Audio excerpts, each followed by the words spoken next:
السلام علیکم۔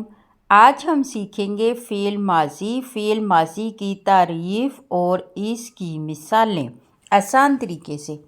فعل ماضی وہ فعل ہے جس میں کسی کام کا ہونا گزرے ہوئے زمانے میں معلوم ہو۔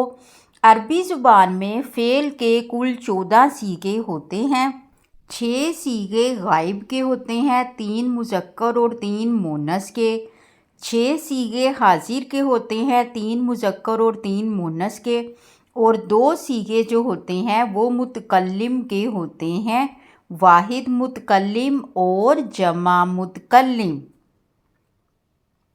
فعل ماضی کی تعریف۔ فعل ماضی وہ فعل ہے جس میں کسی کام کا ہونا یا کرنا گزشتہ زمانے میں ظاہر ہو، یعنی وہ کام جو گزرے ہوئے وقت میں مکمل ہو چکا ہو۔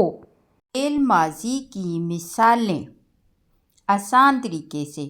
خرج وہ نکلا، سمع اس نے سنا، کتب اس ایک آدمی نے لکھا، سجد اس ایک آدمی نے سجدہ کیا، کسب اس ایک آدمی نے کمایا، فعل اس ایک آدمی نے کیا۔